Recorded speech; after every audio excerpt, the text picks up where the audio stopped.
ताज्या बातम्यांसाठी ABP माझाला subscribe करा आणि बेल आयकॉन प्रेस करा। पवन पांडे यांच्याशी आजच्या निकालाच्या अनुषंगाने संवाद साधलेला आहे आमचे प्रतिनिधी राहुल कुलकर्णी यांनी। नमस्कार, मी राहुल कुलकर्णी। आप पवन पांडे जी हैं। हम उत्तर प्रदेश के लखनऊ में शिवसेना भवन में बैठे हैं। आप शिवसेना की तरफ से एमएलए रह चुके हैं, बीच में आप बसपा चले गए थे, फिर शिवसेना में आए।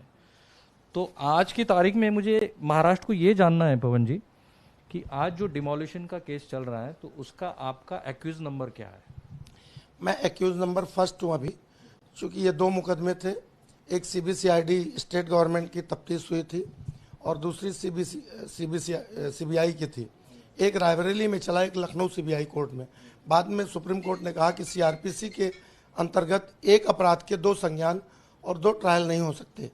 सुप्रीम कोर्ट ने उसको मैनेज कर दिया और उसमें जो एक मुकदमा था सरकार बनाम अवैधनाथ जी, योगी जी के गुरु जी, उनके जाने के बाद वो सरकार बनाम अडवाणी बना, और एक था स्टेट बनाम बाला साहब ठाकरे, उनके जाने के बाद वो स्टेट बनाम पवन पांडे बना। आज वह मुकदमा सरकार बनाम पवन पांडे के नाम से जाना जाता है। क्या महाराष्ट्र को मैं ये बता दूं कि आप जो बाबरी डिमोलिशन का केस चल रहा है उसके एक्यूज नंबर 1 हैं? अभी मैं एक्यूज नंबर 1 हूँ, चूंकि मोरेश्वर सावे के न रहने के कारण शिवसेना की तरफ से मैं एक्यूज नंबर 1 हूँ। सतीश प्रधान जी जो राज्यसभा सांसद थे वो 2 हैं, तीसरे रामचंद्र खत्री जी हैं, विनोद जी मर गए, सुधीर कक्कड़ जी हैं और संतोष दुबे जी हैं। ये कुल 8 लोग हैं जो शिवसेना से संबंधित हैं। गांधी यादव हैं और उसमें मैं फर्स्ट एक्यूज हूँ। तो सबसे बड़ा जो सवाल है इस बात को लेके, डिमोलिशन को लेकर, कि क्या ये योजना के तहत गिराई गई? देखिए, मैं इस मुकदमे में 17 बार जेल गया, 16-17 बार आंदोलनों में गया। मेरे आंखों के सामने अयोध्या में कारसेवकों पर गोली चलाई गई। जब यह ऐलान किया गया विश्व हिंदू परिषद बजरंग दल के द्वारा कि पूरे देश से लोग आएंगे और इस कलंक को मिटाएंगे, 6 लाख लोग इकट्ठा हुए, जिसमें शिवसेना ने अपनी ज़बरदस्त भागीदारी की। बाला साहब ठाकरे ने उसके लिए एक टीम बनाई थी जिसमें साबिर शेख जैसे लोग भी थे। आपके अभी जो गोरेगांव से हैं सांसद प्रधान, नहीं मोरेश्वर सावे, गजानन कीर्तिकर साहब, वो भी उसमें आए थे जब योजना बन रही थी। चंद्रकांत खैरे जी आए थे और तमाम लोग आए थे। लाल बाग वाले जो उस समय के सांसद थे वो भी आए थे। बहुत सारे लोग थे, 2000 लोग महाराष्ट्र से आए थे और चित्रकूट में यह तय हुआ था कि निश्चित रूप से हम इस कलंक को मिटाएंगे। लेकिन जब 5 तारीख को यह हुआ कि कल कार सेवा कैसे होगी, तो 6 लाख लोगों में से सिर्फ 80,000 लोगों को परमिशन दी गई विश्व हिंदू परिषद की तरफ से कि जो राम चबूतरे का निर्माण हो रहा है, कल्याण सिंह जी करा रहे हैं, सरजू से ले आकर बालू एक मुट्ठी जोड़ वहीं डालकर हम संकल्प लेंगे मंदिर बनाने का। यह बात कतई शिव सैनिकों को स्वीकार नहीं थी और वह लोग आंदोलित हो गए और शिवसेना के लोगों को परमिशन नहीं दी गई। रामचंद्र परमहंस जी जो न्यास के अध्यक्ष थे वह भी नाराज हुए। उनको मनाने के लिए सिंगल साहब, अडवाणी जी, सारे लोग वहाँ गए। उन्होंने कहा कि नहीं, हम किसी कीमत पर और दूसरी प्रतीक स्वरूप कार सेवा नहीं चाहते, हम सिर्फ कलंक को मिटाना चाहते हैं। ये बात सालों से तय हो चुकी है। अब यह भाजपा की सरकार है, इसको मर्जी हो तो गोली चलाए, मर्जी तो रोके, अब कोई रुकेगा नहीं। उन्हीं के नेतृत्व में शिवसेना के लोग आगे बढ़े। थोड़ा सा मैं आपको रोकता हूँ क्योंकि हम थोड़ा सा पॉइंट छोड़ देंगे। चूंकि आपने कहा है कि ये पूरी योजना थी, तो ये महाराष्ट्र को भी बताइए, देश को भी बताइए कि क्या योजना थी। देखिए, हम लोगों की योजना थी कि हम पीछे से गुंबद की तरफ बैरिकेडिंग नाक के चढ़ेंगे और उसके बाद ऊपरी ढांचे को गिराने का प्रयास करेंगे। ये आपने योजना बनाई थी? ये सारे लोगों ने योजना बनाई थी, हमारे नेताओं ने बनाई। ट्रेनिंग की भी जरूरत थी? हमारी हल्की फुल्की पहाड़ों पर चढ़ने की ट्रेनिंग थी उस समय, चूंकि सारी चीजें आ चुकी हैं। उस समय न्यूज ट्रैक नाम की एक आती थी, उसने पूरा दिया भी है। वो बातें हैं, हमने कोर्ट में जो बातें कहा है उसमें हमने ये बात कहा है कि हम उसमें शामिल थे। उसका विस्तृत बहुत बताना ठीक नहीं, लेकिन हम लोग तो बता दीजिए कि आपकी शिवसेना की तरफ से पूरी ट्रेनिंग थी कि उस गुंबद पर कैसे चढ़ा जाएगा। शिवसेना की कौन कौन लोग ट्रेनिंग दे रहे थे और ले रहे थे? उसमें स्थानीय लोकाधिकार समिति के कुछ लोग थे। मैं सबका, चूंकि वो लोग मुकदमे में नहीं है तो बहुत नाम लेना उचित नहीं है, और ना तो मैं उन बहुत सारे लोगों को जानता भी नहीं।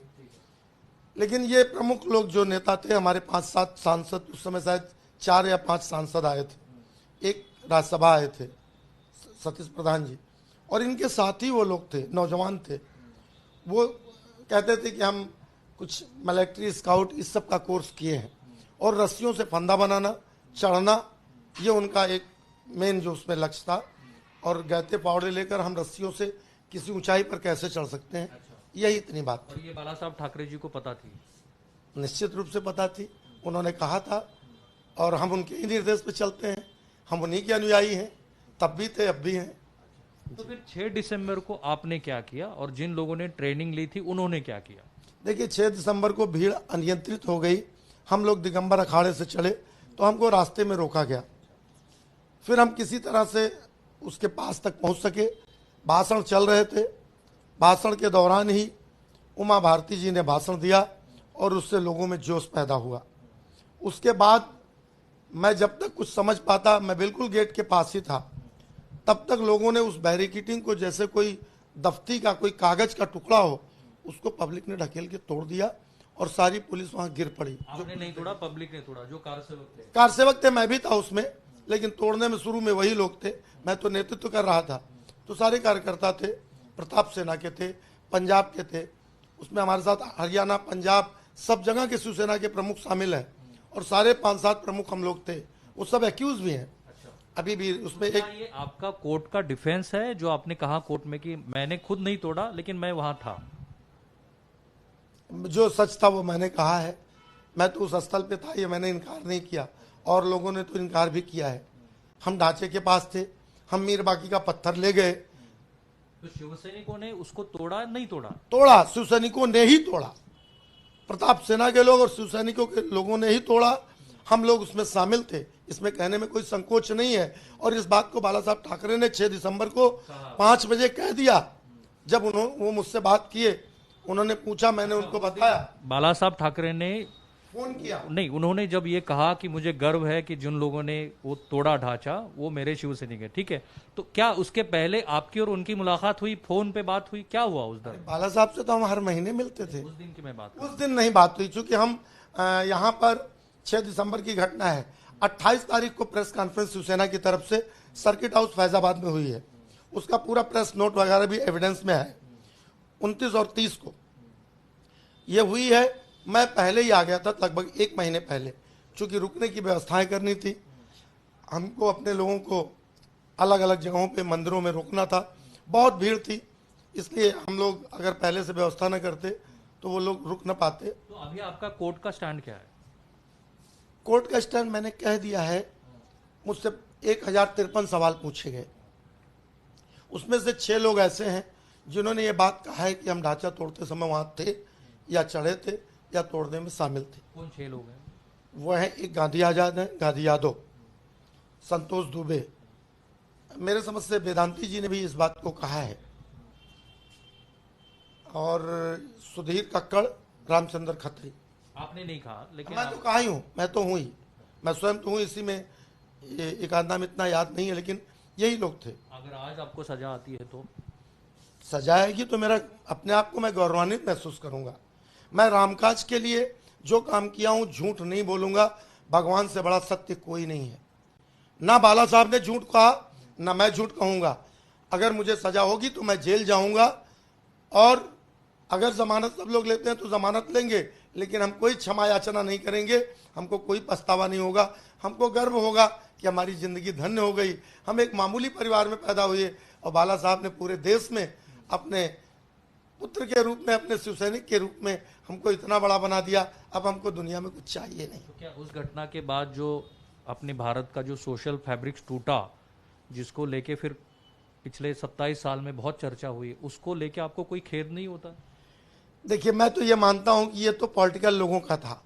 अगर ढांचा गिरने पे इतना बड़ा आपस में सांप्रदायिक सौहार्द बिगड़ा था, तो फैसले पर क्यों नहीं बिगड़ा? तमाम आदेश आए कोर्ट के, उस पर क्यों नहीं बिगड़ा? आज क्यों नहीं ऐसा माहौल है? तमाम मुसलमानों ने, जो हिंदूवादी मुसलमान हैं, जो हिंदुस्तानी मानते हैं, जिनके पुरखे बाबर के बेटे हैं, वही उसको उन्माद फैलाते हैं। लेकिन हिंदुस्तान का कोई भी व्यक्ति हो, क्योंकि हम ये मानते हैं, बाला साहब भी कहते थे कि 95% लोग तो कन्वर्ट हुए हैं, कोई बाहर से नहीं आया, सनातन धर्म तो बहुत ही पुराना, लाखों लाख साल पुराना है और ये चलता रहेगा। हम क़यामत में विश्वास नहीं करते, ये प्रकृति बैलेंस करती है और हम सनातनी हैं। हम ये मानते हैं कि हिंदुस्तान में हर रहने वाला हिंदुस्तानी होना चाहिए और हिंदुत्व की भावना होनी चाहिए, हिंदू संस्कृति से जीना चाहिए। वो किसी विदेशी आक्रांता के द्वारा जो इस तरह के कलंक बनाए गए हैं उस पर कहीं गर्व न महसूस करे। बाला साहब ने इस बात को बहुत सारी बातें कहा। आप रिएक्शन की बात करें तो आखिरी सवाल उसके ऊपर मैं पूछता हूँ, रिएक्शन इसलिए नहीं आ रही क्योंकि यूपी में भी बीजेपी की सरकार है और सेंट्रल में भी बीजेपी की सरकार है। देखिए, अब ये तो मैंने अल्पसंख्यकों को दबाया जा रहा है और इस तरीके की उनके मन में वो भावना हो सकती है। नहीं, अल्पसंख्यकों का बहुत बड़ा योगदान भी है और वो समझ गए हैं, लेकिन उनको कठमुल्लों द्वारा, तमाम और लोगों के द्वारा तरह तरह से गुमराह किया जाता था। हो सकता है कुछ प्रभाव जो आप कह रहे हैं उससे ये लोग दबे हों, जो लोग ऐसे कट्टरपंथी लोग कहे जाते हैं। हम उनको कट्टरपंथी नहीं कहेंगे बल्कि उग्रवादी लोग हैं, जिनकी रोजी रोटी चलती, जो आज भी चाहते हैं कि ये झगड़ा चलता रहे, जो आज इतनी बड़ी जमीन पाने के बावजूद उस पर सहमत नहीं है। तो मैं आखिरी के 2-3 बहुत ही महत्वपूर्ण सवाल आपसे पूछ रहा हूँ। अगर ये योजना के तहत था तो क्या बीजेपी के उन लोगों को इस योजना के बारे में पता नहीं था, जैसे कि लालकृष्ण आडवाणी हैं, उमा भारती जी हैं, विनय कटियार जी हैं? देखिए, विनय कटियार जी, उमा भारती जी को निश्चित रूप से मालूम था। आडवाणी जी से बाला साहब की बात हुई थी और उनके कहने पर ही माननीय कल्याण सिंह जी ने यह आश्वासन दिया था कि उत्तर प्रदेश की पुलिस गोली नहीं चलाएगी।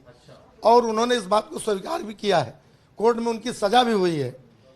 तो ये कहना मेरे समझ से उचित नहीं, लेकिन हाई लेवल की बात है, हम इस पे बहुत कोई प्रमाणित संकेत तो कर रहे हैं कि उनको सब पता था। मुझे तो ये लगता है कि सब। इसके पहले कोई मीटिंग्स हुई थी जिसमें ये बात आई थी सामने और जिसमें लालकृष्ण जी भी थे, उमा भारती जी भी थी, तो क्या ये बात आपकी तरफ से उनके सामने आई थी कि इस तरीके से ढांचा गिराया जाना चाहिए या गिराया जाएगा? यह बात तय हुई थी कि इस कलंक को किसी भी कीमत पर मिटाना है जो हमारे पूरे हिंदुस्तान पर, हिंदुत्व पर लगा हुआ है, और ये बातें तय थी। यह बात जब 1990 में गोली कांड हुआ था उसी के बाद तय हो गई थी और इसकी मीटिंग दिगंबर अखाड़े में हुई है, धर्म संसद में हुई है। तो उस समय कौन उपस्थित थे? मोरसद साहब उपस्थित थे उस समय।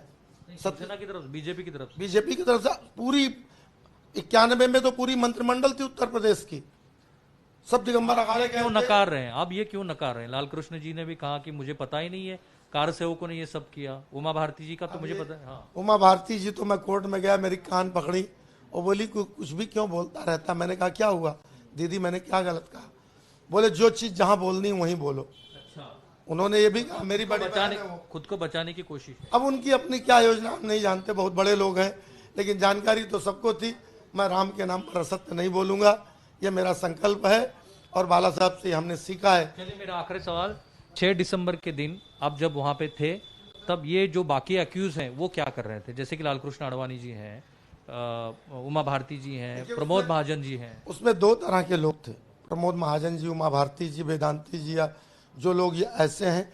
ये एक लक्ष्मण टीला था, वहां से भाषण हो रहा था। ये लगभग 300 मीटर दूरी पर बना हुआ है, आज भी लक्ष्मण टीला के नाम से। वहीं पर मंच बना था और वहीं से वो भाषण दे रहे थे। और इसमें कुल जो 22 एक्यूज और हैं जिनका सीबीआई ने 395 का डकैती का मुकदमा किया हम लोगों के ऊपर, ये लोग ढांचे के पास थे। तो जो नौजवान लोग थे वो ढांचे के पास थे, ऋतुम्बरा और उमा भारती जी को छोड़कर बाकी सब नौजवान उधर थे। लल्लू सिंह थे, आपके ब्रिजभूषण सिंह थे, हम लोग थे शिवसेना के। तो ये 2 गुटों में थे और इसीलिए मुकदमा 2 जगह चला जी।